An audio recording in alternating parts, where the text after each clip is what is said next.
It's Monday, April 7th, 2008. I'm James Kotecki. Welcome to the show, which is being broadcast live from a totally real newsroom.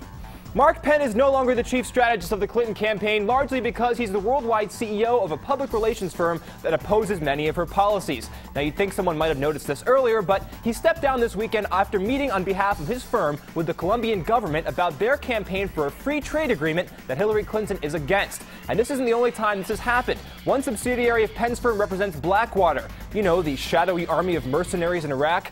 Oh, and another subsidiary tried to defeat union organizing. In other words, perhaps one reason for Hillary Clinton's underdog status is that one of the key architects of her campaign's message billed the campaign $13 million, but couldn't actually stay on message.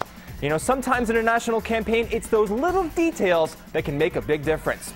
Next, the Obama campaign has backed away from their comments of radio talk show host Ed Schultz, who on Friday before an Obama speech described McCain as a warmonger. The campaign spokeswoman said yesterday that John McCain is not a warmonger, he just supported the war. Okay, first let's analyze this fifth-grade essay style.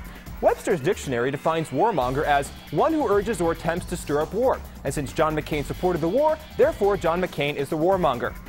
Okay, now we're going to add some 10th grade nuance, complete with SAT practice words. The use of the suffix monger often has a negative connotation, and therefore it can be assumed that Mr. Schultz was utilizing the term warmonger in a pejorative sense. And finally, the graduate level analysis. Barack Obama has jokingly referred to himself as a hope monger. Therefore, Schultz's use of the term warmonger represents a post-deconstructionalist projection of perceived chauvinistic inferiorities coupled with a Hegelian sublimation of the id to the implied author.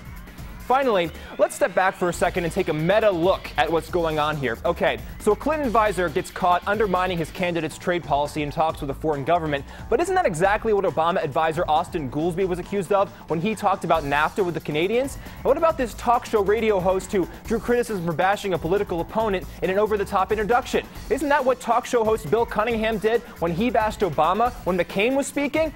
Don't you see what's happening here, people? This campaign has gone on for so long that the candidates have resorted to stealing each other's gaffes. I know we all love recycling, but this is ridiculous. Thankfully, CNN quotes Hillary Clinton as predicting that there are more twists and turns to come in this primary battle. Well, I certainly hope there are some sharp turns ahead, because right now it seems like we're just circling the proverbial parking lot of democracy. Well, that's it for today's hit. Check out Politico.com/nothing for more stories. And don't worry, because I'm going to continue to mong out the day's political news every chance I get, right here on Kotecki TV.